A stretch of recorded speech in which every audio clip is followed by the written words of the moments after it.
Bismillahirrahmanirrahim. Assalamualaikum warahmatullahi wabarakatuh. Perkenalkan, nama saya Ainun Farki dengan NIM 200222046. Baik, kali ini saya akan menjelaskan PowerPoint saya yang berjudul Hambatan-hambatan dalam Perencanaan Pembangunan Daerah. Hambatan dalam perencanaan pembangunan daerah. Yang pertama, hambatan ekstern. Yang kedua, lembaga pelaksana jarang yang mandiri.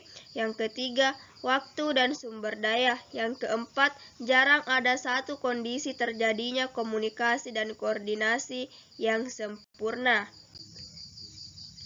Kelima, kebijakan yang tidak disadari pada landasan pemikiran teoritis yang kuat tentang hubungan sebab akibat antara kebijakan dan hasil yang akan dicapai. Yang keenam, jarang ada kesepakatan yang umum antara para aktor tentang tujuan kebijakan dan cara mencapainya. Adapun sumber kegagalan dalam perencanaan pembangunan daerah. Yang pertama, penyusunan perencanaan tidak tepat, terbagi atas, informasinya kurang lengkap, metodologinya belum dikuasai, perencanaannya tidak realistis sehingga tidak mungkin pernah bisa terlaksana, dan pengaruh positif terlalu besar sehingga pertimbangan-pertimbangan teknis perencanaan diabaikan. Yang kedua, perencanaan mungkin baik, tetapi pelaksanaan tidak seperti seharusnya. Contohnya, kegagalan terjadi karena tidak berkaitnya perencanaan dengan pelaksanaannya. Aparat pelaksana tidak siap atau tidak kompeten, dan masyarakat tidak punya kesempatan berpartisipasi sehingga tidak mendukungnya.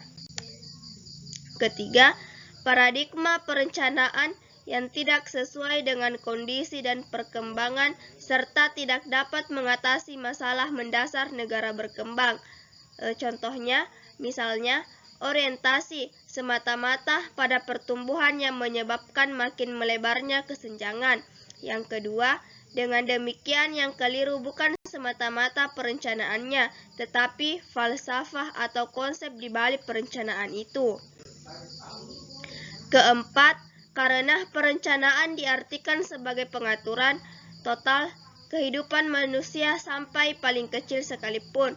Contohnya, perencanaan di sini tidak memberikan kesempatan berkembangnya prakarsa individu dan pengembangan kapasitas serta potensi masyarakat penuh. Sistem ini bertentangan dengan hukum penawaran dan permintaan karena pemerintah mengatur semuanya. Dan perencanaan seperti inilah yang disebut sebagai sistem perencanaan terpusat.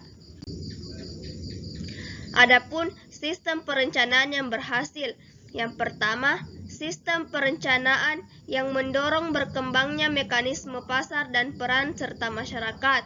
Yang kedua, dalam sistem ini perencanaan dilakukan dengan menentukan sasaran serta garis besar, dan yang terakhir, dalam sistem ini perencanaan dilakukan dengan menentukan sasaran-sasaran serta garis besar.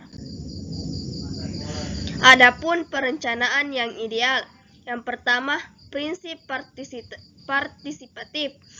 Masyarakat yang akan memperoleh manfaat dari perencanaan harus turut serta dalam prosesnya. Prinsip kesinambungan. Perencanaan tidak hanya berhenti pada satu tahap, tetapi harus berlanjut sehingga menjamin adanya kemajuan terus-menerus dalam kesejahteraan dan jangan sampai terjadi kemunduran. Dan yang terakhir, prinsip holistik. Masalah dalam perencanaan dan pelaksanaannya tidak hanya dapat dilihat dari satu sisi, tetapi harus dilihat dari berbagai aspek dan dalam kebutuhan konsep secara keseluruhan. Mengandung sistem yang dapat berkembang dan terbuka dan demokratis. Adapun cara untuk mengatasi hambatan, yang pertama, memahami tujuan perencanaan dan proses penetapan tujuan. Yang kedua, rencana dan tujuan harus dikomunikasikan ke bawah. Yang ketiga, konsistensi antara tujuan yang lebih tinggi dengan tujuan yang lebih rendah. Konsistensi antar tujuan bagian atau departemen harus dijaga, dan yang terakhir, sistem balas jasa atau reward yang tepat akan mendorong penetapan lanjutan dan perencanaan yang efektif. Baiklah, sekian dari saya. Wassalamualaikum warahmatullahi wabarakatuh.